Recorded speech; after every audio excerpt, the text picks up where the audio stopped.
Salut tout le monde, on se retrouve donc pour un update lecture et ce sera donc le dernier du Cocooning Autumnal Challenge. Excusez-moi, je suis un peu malade, hein, tout simplement. Alors pour cette seconde participation, franchement j'ai adoré encore plus que la première en fait. Je sais pas si j'ai bien sélectionné mes livres, si c'est les menus du coup qui étaient vraiment intéressants, mais ça a été des lectures très éclectiques et j'ai passé un super bon moment, je me suis éclatée et j'ai très bien lu. Ça c'est vraiment ce qui me faisait peur souvent quand je fais des challenges, c'est que finalement je me retrouve un peu en mode ah j'ai que ça à lire, j'ai peut-être pas fait assez gros tout ça, et là finalement tout me convenait. Non, franchement c'était super. Le plus compliqué c'était de savoir quand est-ce que j'allais lire quoi, parce que j'avais envie de presque tout lire. On arrête de blablater, du coup on va commencer. On commence avec un thriller qui est donc La fille du train de Paula Hawkins, aux éditions Pocket. Alors celui-ci, je vous l'avais déjà dit, ça fait super longtemps que je voulais le lire, super longtemps que j'entendais parler de ce bouquin, il y a eu le film, tout ça, enfin voilà. En fait je m'attendais trop à rien, mais en même temps je m'attendais pas à ça. C'est compliqué. Ouais. Tout ce que je peux dire vraiment c'est que j'ai adoré. J'ai passé un super bon moment. C'était entraînant. Je savais pas en fait qu'on allait avoir plusieurs personnages, donc ça c'était cool. Enfin plusieurs personnages principaux avec qui on est en fait bizarrement en tête à tête, avec qui on est dans la tête. Il y en a, t'as envie de les étrangler, un truc de malade. Donc on est avec Rebecca, non Rachel, pourquoi je vais appeler Rebecca? On est avec Rachel, ça se passe à Londres, donc j'adore cette ville, vous savez maintenant si vous me suivez depuis un petit moment, j'adore y aller. Normalement j'y vais presque tous les ans, hein. Sauf cette année, voilà. Et du coup oui, le côté un peu banlieue de Londres, en même temps avec les trains, les trucs comme ça, enfin ça me parlait, voilà. J'adore vraiment cette ville, donc je m'y retrouvais en fait, le fait de voilà, qu'elle nous expliquait comment c'était fait, je voyais tout, je n'étais jamais allée de ce côté là, mais voilà, je voyais le truc, c'était vraiment bizarre. On va suivre Rachel qui prend 2 trains par jour pour se rendre à Londres, puisqu'elle habite à l'extérieur, et tout simplement elle s'imagine en fait la vie des gens qu'elle voit, puisque arrivée à un certain aiguillage en fait de son train du matin et de l'après-midi, elle s'arrête et le train s'arrête et il y a des maisons en fait tout le long, et elle voit les gens et elle s'imagine leur vie, tout ça, surtout un certain couple, juste à un moment donné où il va se passer quelque chose qu'elle va voir et quelque chose va s'en suivre, et voilà, plein de choses vont se passer, et il y aura forcément un cadavre retrouvé, et donc voilà, on va se poser plein de questions, tout ça. Le fait aussi que Rachel soit alcoolique est quelque chose que personnellement je n'avais jamais lu en fait, vraiment à ce point là en fait, vraiment dans un thriller ou même dans un bouquin. Je trouve que c'est tellement bien fait, tellement bien monté, et en même temps ça amène beaucoup de suspense du coup à notre bouquin, parce que son alcoolisme lui fait d'énormes trous noirs, donc des pertes de mémoire, et du coup on est en mode est-ce que c'était réel ou pas, est-ce qu'il s'est passé ça ou pas, donc vous pouvez même pas vous imaginer toutes les hypothèses que j'ai eues durant la lecture de ce bouquin, c'était incroyable, sauf à un moment où voilà, j'ai mis vraiment le doigt dessus, je me suis dit c'est ça ce qui s'est passé, c'est exactement ça, et bingo! J'ai eu raison, bon pas exactement sur tout, hein, je ne suis pas l'autrice, mais voilà, j'avais le truc vraiment principal, je l'avais, et j'étais en mode ouais, je voulais encore vraiment, encore plus, enfin pas rusher dessus parce que je voulais pas en même temps sortir trop de ma lecture, puisque j'adorais l'écriture très fluide, tout ça, et les personnages et l'ambiance. Et voilà, je voulais savoir si j'avais raison en fait sur ce point là, et enfin voilà, j'ai passé un très bon moment. Je comprends pas parce que j'ai vu quand même quelques avis négatifs, ou même quelques-uns d'entre vous qui ont dit que ça leur avait pas plu. Personnellement, moi je sais pas si c'était le moment, l'ambiance, quoi que ce soit, j'ai vraiment adoré. Alors par contre je voulais lire aussi, j'avais pensé lire le second bouquin donc de Paula Hawkins qui est Au fond de l'eau. Mais alors le résumé donne un peu moins envie, et il y en a certains d'entre vous qui disaient qu'ils avaient adoré La fille du train et qui n'avaient pas du tout accroché à Au fond de l'eau. Donc je pense pas finalement le lire. Après je sais pas si elle a d'autres bouquins en cours d'écriture ou pas, mais voilà, c'est une autrice que juste avec celui-ci voilà j'accroche, et je me dis que ouais ça pourrait le faire avec d'autres bouquins, même si bon je pense pas lire Au fond de l'eau, voilà. Après ça j'ai eu envie d'un peu de jeunesse, de légèreté, et enfin bon, c'était pas très léger non plus, enfin bon, j'ai envie de la jeunesse, voilà. Du coup j'ai pris le tome 1, donc Toby Lowness, La vie suspendue de Timothée de Fombelle, et donc là c'est avec les éditions Folio Junior. J'adore cette couverture, c'est vraiment très beau. Donc ça m'avait été offert par mon amie Juliette, il y a 2 ou 3 ans, je ne sais plus, et Et bon voilà, j'avais laissé un peu traîner dans ma palle parce que bon c'était de la jeunesse, vous savez que voilà depuis un certain temps je n'en lis plus tellement. Sauf que là en fin d'année j'ai eu une envie dévorante de jeunesse qui a été satisfaite d'ailleurs, voilà j'étais très contente. Et celui-ci en faisait partie de ma satisfaction de la jeunesse. J'ai aimé l'écriture qui est très... j'ai envie de dire romanesque, je sais pas si on peut dire qu'une écriture est romanesque. Mais on part en fait à l'aventure avec Toby qui doit fuir son village dans l'arbre parce que son père a découvert quelque chose et cette découverte les menace en fait. Et donc Toby va devoir fuir tout seul puisque ses parents ont été faits prisonniers par les autres habitants du village. Et donc voilà, le seul souci que j'ai eu un peu au début, et c'est ça des fois qui me fait défaut quand je lis de la jeunesse, vraiment jeunesse, c'est qu'il faut vraiment imaginer, vraiment s'immerger dans le truc. C'est-à-dire que j'ai eu du mal à me dire que Toby faisait genre 1 millimètre et qu'il vivait dans un arbre et que ce qui l'entourait c'est pas comme moi le ciel, les immeubles, mais c'était de l'écorce, de la mousse, des fourmis qui sont beaucoup plus grosses que lui, enfin plein de choses comme ça. Du coup ça j'ai eu un peu de mal au début à m'adapter et petit à petit en fait comme on a des dessins, ce qui est une idée terriblement géniale pour les gens comme moi qui n'ont pas énormément d'imagination. Et ben en fait ça t'aide terriblement à essayer de voir les choses, que ce soit les personnages ou les villes, enfin voilà. Donc on a des dessins, je sais pas si ça se met bien, voilà. Et quand je suis sortie de ma lecture, ça aurait pu presque être un one shot, même si tout n'a pas été résolu. Donc il y en a 3, de bouquins. Et ben en fait j'ai terriblement envie de lire la suite. Je me suis attachée à Toby, je me suis attachée à l'arbre et au fait qu'il a envie de le sauver, de sauver ses parents, qu'il y a des gens voilà, qui l'entourent, qui fait des découvertes, qui voilà, il y avait des choses qui étaient censées être mauvaises, méchantes, voilà, et qui en fait non, c'est juste quelque chose qu'ils ne comprennent pas et que du coup les gens détestent automatiquement, enfin voilà, ça dénonce plein de choses en fait ce bouquin.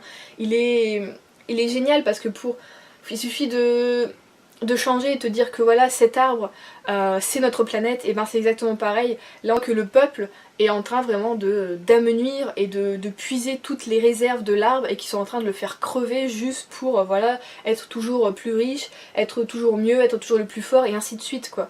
Et ben c'est exactement ce qui se passe sur notre planète. Donc ouais c'est un bouquin vraiment cool où on part à l'aventure et en même temps qui dénonce plein de choses, donc voilà. Et pour les générations futures, enfin je trouve que c'est vraiment excellent des bouquins comme ça, et même pour voilà, moi qui ai envie de choses comme ça, ben voilà, ça fait ouvrir les yeux et c'est vraiment une super aventure. Et donc voilà, j'espère lire la suite l'année prochaine, ce serait vraiment cool. Donc cette lecture là est à partir de 10 ans. Ce qui je pense oui est raisonnable à partir de 10 ans, c'est très bien. Donc voilà, peut-être que du coup d'ici 3 ans je le passerai à ma nièce et j'espère qu'elle aimera, voilà. Ensuite, comme on se rapprochait un peu d'Halloween, je me suis dit, oui, je me suis dit que j'allais sortir des bouquins avec plutôt des sorcières, quelque chose un peu plus sombre, tout ça. Et du coup j'ai sorti le tome 1 de Rebecca Kane, qui est donc Traqué, essai de Cassandra O'Donnell aux éditions J'ai lu. Bon, j'ai quand même mis presque une semaine à le lire, bon il est un peu gros mais surtout pendant 2 jours je ne l'ai pas lu, voilà. On n'était pas encore en confinement en même temps quand je l'ai lu, donc j'ai passé un week-end chez mon copain, c'est pour ça, voilà. Alors j'ai aimé découvrir Rebecca, son caractère et l'univers et l'endroit où elle se trouvait. Donc on est aux États-Unis. On est en Nouvelle-Angleterre, donc c'est beaucoup de forêts, beaucoup de paysages, des choses comme ça. Et les villes sont assez, voilà, tout le monde se connaît à peu près, tout ça, surtout elle où elle a décidé d'aller, hein, voilà. Donc Rebecca est une sorcière et elle fuit quelque chose, elle se cache, donc avec sa fille qui a 11 ans à peu près, je crois, je ne sais plus, parce que j'ai une toute petite tête. Sauf que bon bah très vite son côté sorcière et les êtres surnaturels vont se rendre compte qu'elle est là, voilà, et elle va pas être tranquille du tout, au contraire même, elle va être très utile à la communauté fantastique donc de la ville où elle se trouve, et elle va devoir démêler des disparitions, donc aller rechercher des êtres surnaturels qui ont donc disparu. Donc ça c'était vraiment cool, le côté bah voilà, un peu enquête, même si on l'a pas tellement. La chose que je regrette en fait là-dedans, c'est qu'on a encore le côté que je n'aime pas en Bitlit, que je n'aime d'ailleurs nulle part, le côté un peu plus même, j'allais dire triangle amoureux, mais là on est en même plus que triangle amoureux, où voilà, il y a beaucoup de monde qui, effectivement, c'est une belle femme, elle est très séduisante, elle est sûre d'elle, enfin voilà, elle est forte, tout ça, et du coup, bah, ça attire la jante masculine, hein, on va pas se mentir, donc il y avait beaucoup de monde, voilà, qui se bousculait au balcon, oh, peut-être au niveau de sa poitrine aussi, c'est possible, je sais pas. Mais voilà, il y avait du monde qui faisait la queue.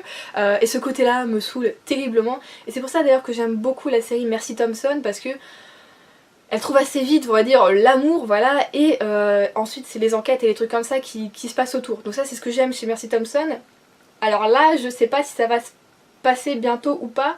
Il y a des choses qui se passent où on te dit oui, concrètement, c'est censé être lui. Puis après, d'un coup, ah bah non. Et donc voilà, le côté vraiment, le côté romance trop fouillis, j'ai envie de dire, m'a pas trop plu. Après le côté sorcière, j'ai adoré vraiment tous les pouvoirs qu'elle pouvait développer, le fait qu'il y ait plusieurs types de sorcières, c'est vraiment cool. Bon après, il y a les vampires, les vampires c'est vraiment pas mon truc. Non, vraiment pas. Bon, on a les loups-garous, enfin voilà, tout plein de choses comme ça. Et ce côté-là, du coup, le côté fantastique était vraiment cool, bien amené, bien creusé, et on voit chaque différence entre les meutes, enfin les trucs comme ça, c'est vraiment bien fait. L'écriture aussi est bonne, ça se lit tout seul vraiment. J'ai aimé aussi sa fille qui est vraiment... Bah, on sent que voilà, qu'elle a quelque chose aussi de différent et que voilà, elle est intelligente, elle est forte aussi. Elle est perspicace, voilà, elle se laisse pas amener, tout ça, et je l'aime beaucoup. Donc je pense que son personnage sera encore plus développé par la suite. Donc je vais quand même lire la suite de la saga, puisque j'ai quand même aimé. Vraiment c'est juste le côté triangle équilatéral amoureux là. Qui m'a un peu saoulée, mais sinon je lirai la suite avec plaisir pour suivre voilà, les aventures de Rebecca, voir ce qu'elle va faire et quelles seront les prochaines enquêtes et les choses à démêler et tout ça. Donc non, c'était quand même vraiment bien. Ouais.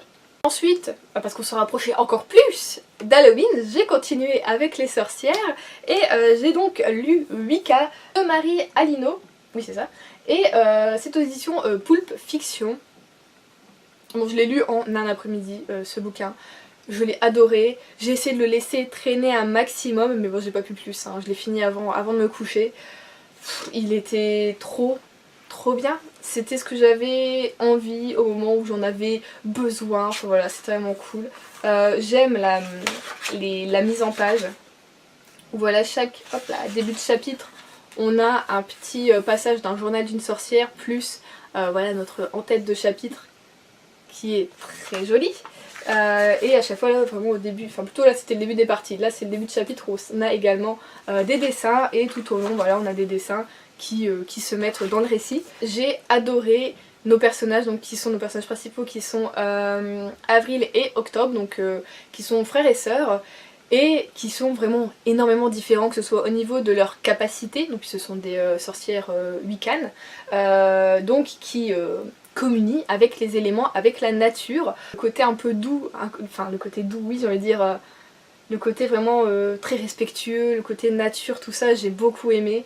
Donc ce sont des collégiens mais franchement je me suis pas... j'ai envie de dire, le lecteur n'est pas pris trop non plus pour totalement un enfant ou quoi que ce soit, c'est... j'ai adoré, franchement ça a été un coup de cœur, j'ai surkiffé. J'ai aimé leur amie Nour également, qui bon au début elle était un peu... je me suis dit mais qu'est-ce qu'elle fout, pourquoi elle réagit comme ça? Bon en même temps oui c'est un peu bizarre tout ça, mais parce qu'il se passe quelque chose voilà, dans le manoir de la famille, ce qui fait que voilà Nour elle est un peu en mode je suis extrêmement secouée, qu'est-ce qui vient de se passer, je me casse. Et bon après ça va un peu mieux tout ça et on part également du coup à l'aventure puisque un... alors comment ils ont appelé ça? Moi j'appelle ça un menhir. C'est une pierre magique, voilà. Donc on a un cercle de pierres magiques qui protège un peu la région et le village où ils habitent, puisque ça se passe en France, ça c'est cool aussi. Et une pierre a disparu et donc ils vont avoir envie un peu de partir à sa recherche, donc c'est vraiment cool. Et en même temps du coup on a des choses qui se passent au village puisque le village n'est plus protégé des méchants, des sorciers et des démons. Donc voilà, c'était trop bien. J'ai eu qu'une envie quand je l'ai fermé, c'était genre... Est-ce qu'il va y avoir une suite? Pour le moment je n'ai trouvé aucune date de suite de cette série et en tout cas il va y en avoir une je pense, hein, ça a énormément fonctionné et je comprends pourquoi déjà rien que le livre est genre trop beau quoi déjà, à l'intérieur aussi l'histoire est top, enfin, tout est très très bien, il y a tout ce qu'il faut où il faut donc c'était génial. Mais donc oui, s'il y a une suite, je saute dessus et je pense déjà savoir du coup sur quoi ça va être. Voilà, parce qu'on a une petite surprise vers la fin, tout ça, sur un de nos personnages, donc j'ai envie que ce soit développé ce côté-là pour ce personnage vraiment, et je pense que ça va l'être. Donc voilà, j'ai passé un excellent moment. Si vous n'avez toujours pas lu, allez-y, foncez-y. C'est une lecture hyper sympa, hyper prenante et elle est vraiment top parce que ça parle pas que de sorcières et de oh faut aller chercher le menhir qui s'est échappé. Non, ça parle également de l'acceptation de soi, de regard qu'on se porte et qu'on peut porter également aux autres, ou de l'intérêt que l'on porte au regard des autres qu'ils ont sur nous. Donc ouais, c'est pas que de la sorcellerie, c'est en même temps j'apprends un peu à vivre avec moi-même, mon corps, mon caractère, enfin plein de choses. Donc ouais, c'est vraiment, c'est intelligent, c'est bien fait quoi, c'est bien foutu et on rentre dedans hyper facilement. Je vais arrêter d'en parler parce qu'on va rester plus de 10 minutes dessus. Je l'ai aimé, je l'aime et je l'aimerai je pense encore super longtemps. Enfin voilà, trop bien. Ensuite, je suis partie sur un thriller et j'ai enfin découvert Franck Tillier depuis le temps. Oui, enfin. Alors j'ai donc lu La Chambre des Morts, c'est chez les éditions Pocket. Et alors c'est le tome 1 de... Attends, elle a un nom cette série, c'est le... Bon, je sais plus c'est quoi le nom, je vous mettrai en dessous, voilà, donc c'est une série, c'est tout ce que je sais. Voilà, j'ai donc pu découvrir enfin l'écriture de Franck Tillier après moult années où on me dit qu'il faut à tout prix que je le lise et où... Désolée, mon père fait à manger si vous entendez des bruits. C'est lui. Et où voilà, moi-même je me dis que voilà, j'ai tellement envie de le lire, et c'était d'ailleurs dans ma vidéo les 10 auteurs que j'en veux à tout prix découvrir cette année, il était dedans, donc voilà, un pari réussi, un de plus sur ma liste. Je sais pas si j'ai tous coché, je crois pas, mais on verra ça en fin d'année, je ferai un petit bilan. Point positif, en fait il n'y en a pas de négatif, donc point. Ce que j'ai adoré, c'est que ça se passe dans le nord de la France, d'où je suis, où je suis, donc les coins, je les connais soit de nom, soit visuellement. Donc c'est idiot, mais je m'y retrouvais vachement, ça m'a fait plaisir de me dire voilà, ça se passe à Lille, à Maubeuge, à Dunkerque, et c'est des trucs que ouais je connais quoi. C'est peut-être idiot, mais c'est rare, bizarrement, les auteurs qui écrivent et où ça se passe dans le nord de la France.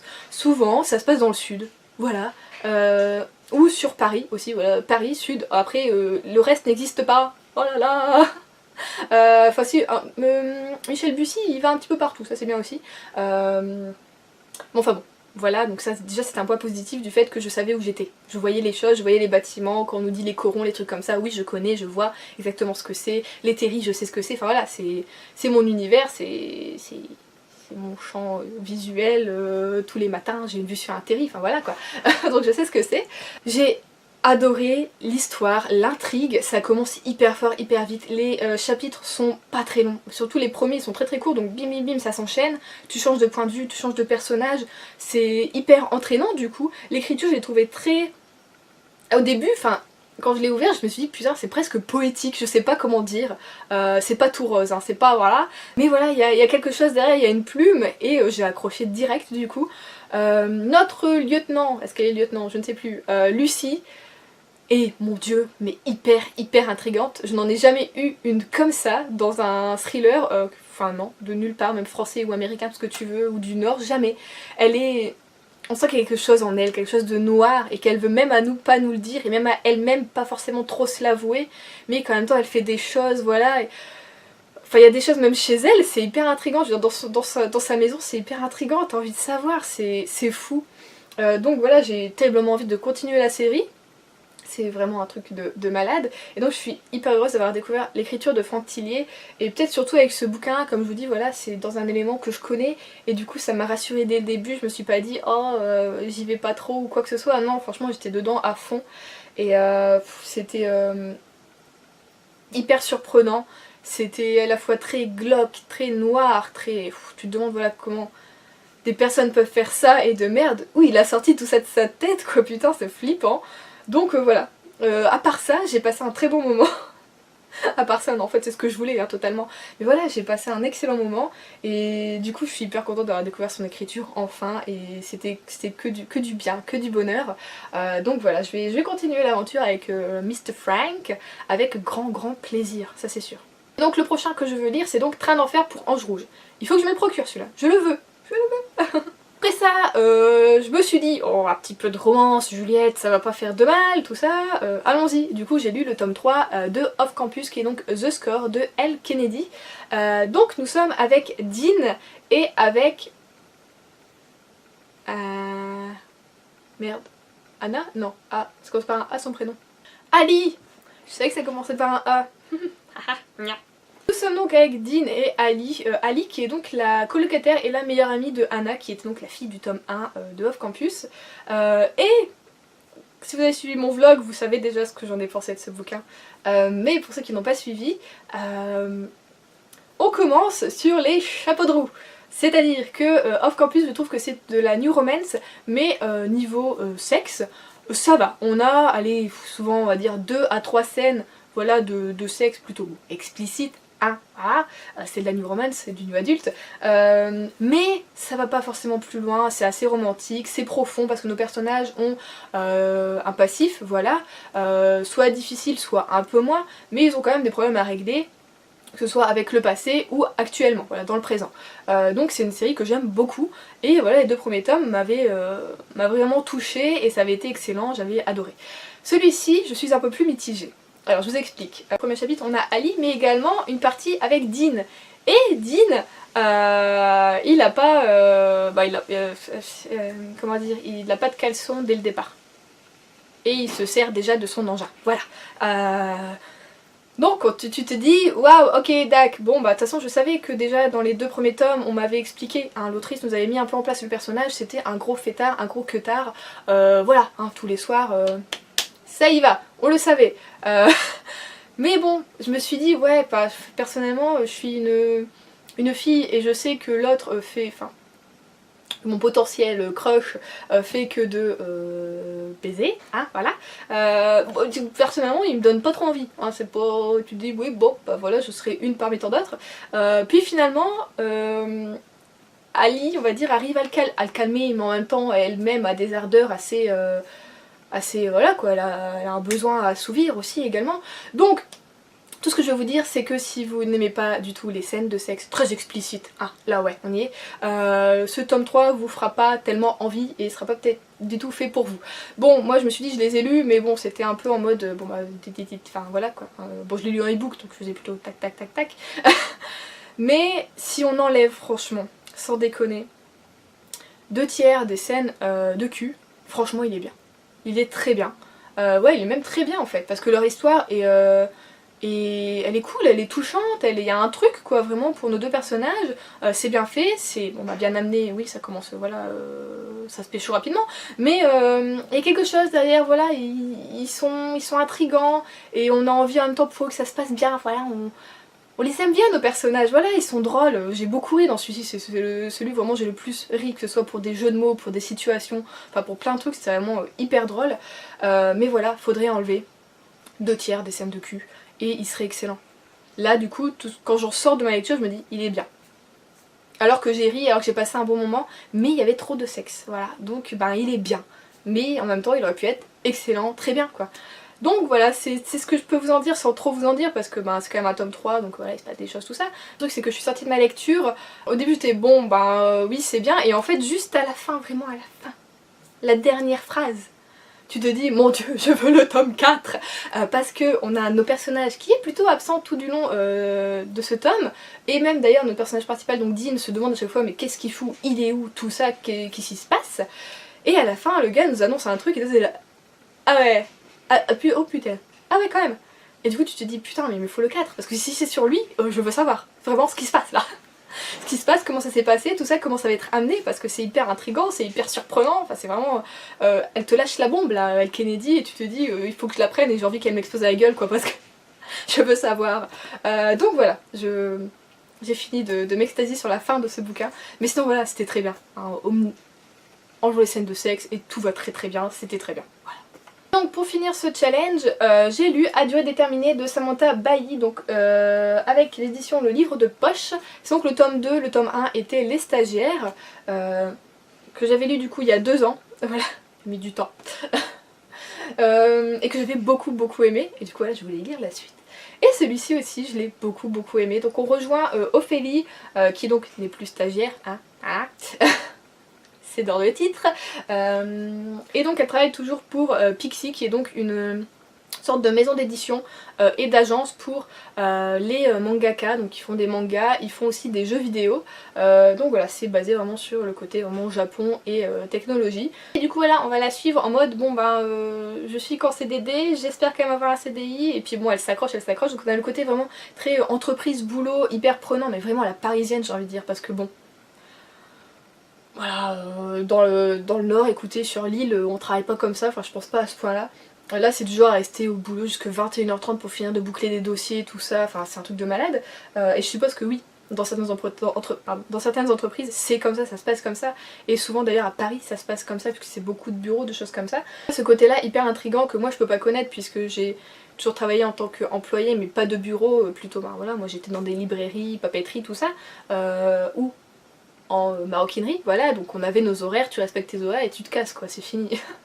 T'as fait ton boulot, tu l'as pas fait, c'est pas grave, tu continueras demain quoi, c'est tout. Tandis que là il n'y a pas d'horaire fixe vraiment du bureau ou quoi que ce soit, donc ouais t'es un peu en mode lâcher prise, et finalement tu grignotes et tu fais pas gaffe quoi. Donc ce côté là j'ai bien aimé. Le seul bémol que je trouve, et j'en ai un peu parlé sur Instagram, à cette série et au personnage d'Ophélie, c'est que son cœur vadrouille énormément. Elle a dans ce tome-ci, elle a un crush sur un personnage, donc qui est un nouveau personnage qu'on nous amène, qui d'ailleurs j'ai trouvé très intéressant, que ce soit sa situation, on va dire familiale, ce qui se passe dans sa tête, enfin plein de choses qui l'entourent. J'ai trouvé vraiment, j'ai trouvé hyper intéressant, hyper, j'ai envie de dire moderne en fait là-dessus, parce que plein de monde vit sa situation. Enfin voilà, je l'ai vraiment beaucoup aimé. Et elle a un crush, puis finalement, bah si au bout de 3 tentatives, même pas, enfin bah elle abandonne en fait, et puis elle va vers quelqu'un d'autre. Et déjà dans le tome 1 elle était un peu comme ça, où je me dis mais ses choix du cœur, ses choix amoureux ne sont pas du tout bons, ne sont pas les bons, que ce soit pour elle, pour son bien, pour plein de trucs. Tu disais mais c'est pas logique, le fais pas, tu vois bien que ça va mal finir, et c'est le cas. Et bon là pour le moment sur celui-ci ça se finit bien, mais je me dis bah voilà quoi, bon chacun ses goûts, mais moi j'aurais pas été vers lui, ça aurait pas été ça quoi. C'est le seul bémol que je trouve à cette série, c'est que moi je suis pas en accord avec les choix d'Ophélie. C'est tout. Après j'aime l'ambiance, j'aime l'écriture, j'aime le côté vraiment très univers parisien où ça bouge tout le temps, il y a toujours quelque chose à faire. Voilà quoi, c'est du rush, et j'aime beaucoup, ça me fait entrer un peu voilà, dans l'entreprise, dans le truc, dans le milieu. Donc j'ai hâte quand même de lire le tome 3, donc le dernier tome, et j'espère le lire d'ici l'année prochaine. Je laisse beaucoup moins traîner parce que là j'ai senti quand même un petit je ne sais plus forcément qui est qui, mais on nous les remet petit à petit en situation, nos personnages secondaires, donc voilà. On y va, ça va quand même quoi, on se remémore le truc. Alors juste aussi, là c'est pas la faute de l'autrice quoi que ce soit, je ne comprends pas parce que notre personnage ici est blonde, avec des lunettes, Ophélie est châtain, et si je me trompe pas, elle n'a pas de lunettes. Qui est cette personne? Parce que sa supérieure est par contre blonde avec des lunettes. Est-ce que c'est sa supérieure? Au niveau des contractions, au niveau de la bille, je dirais que non, c'est pas du tout elle. Voilà. Et je sais pas si dans le tome 1 c'était aussi une blonde, et peut-être que je l'ai dit d'ailleurs. Bah oui, c'était aussi une blonde. Elle n'est pas blonde, Ophélie. Elle n'est pas blonde du tout, elle est châtain. Bon, c'est pas grave. Je suppose que c'est pour une continuité qu'ils l'ont fait blonde aussi dans le second, tout ça. Mais je trouve ça dommage, vous voyez, les trucs que t'as un personnage qui est décrit, tout ça, et finalement on te met un visuel en couverture qui n'est pas concrètement pas le bon. Et pour Rebecca Kane, donc, qui est ici, vous me dites comme moi, elle est cuivrée la meuf, hein, sur la photo si vous voyez bien. Elle est, elle est rousse cuivrée, elle est brune, mais vraiment brune quoi, elle a les cheveux noirs quoi, dans la série, elle est brune. Voilà, donc moi j'avais du mal des fois, je me l'imaginais rousse, puis à ce quoi elle disait qu'elle avait des longs cheveux bruns, je dis ah bon. Enfin bon, c'est qu'une petite... une de mes facéties, voilà, où voilà, j'aime que la couverture corresponde à ce qu'il y a dedans, quoi, voilà. Et je me dis toujours, mais est-ce que les auteurs, ça les dérange pas finalement, ou est-ce qu'ils s'en foutent, ou est-ce qu'ils sont peut-être même pas... on les concerte pas pour ces choix-là, je sais pas du tout comment ça se passe, mais bon, voilà. Donc, sinon, pour cette série... bah voilà, j'aime beaucoup, on découvre encore plein de choses sur Ophélie, sur voilà, la vie parisienne, la vie un peu à Berlin également, mais bon oui. Donc il se passe énormément de choses, et voilà, j'ai kiffé, j'ai passé un bon moment, et j'ai aimé aussi du coup le personnage de Samuel, qui est un peu plus, voilà, les pieds sur terre, qui a une situation aussi beaucoup plus compliquée qu'Ophélie. qui voilà, arrive à surpasser quand même, grâce à elle du coup aussi, ses douleurs, ses chagrins, et eh bien, comment on pourrait dire, sans spoiler, c'est dur à dire, la chose qu'il doit surmonter à ce moment-là, voilà, et pour sa vie future, et ce qu'il a mis aussi en pause sur sa vie avant. Donc voilà, j'ai beaucoup aimé, et ça a du coup très bien clôturé ce challenge. Alors, il me manquait 2 lectures à ce challenge, normalement je devais en lire 12, donc j'en ai lu 10 je crois au total. Non, un peu plus parce que j'ai lu deux catégories, donc non, si j'ai lu 12 bouquins, mais il y a 2 catégories des menus que j'ai pas quand même du coup validé, parce que c'était du coup New Victoria de Nana Abel, de Lia Abel, que j'ai essayé de commencer. Si vous m'avez suivi du coup en vlog, vous le savez. J'ai pas réussi. Je suis rentrée, j'ai eu le premier chapitre, j'ai aimé le premier chapitre qui faisait juste 2 pages, et j'ai commencé à lire l'autre et j'étais là, je ne comprends rien.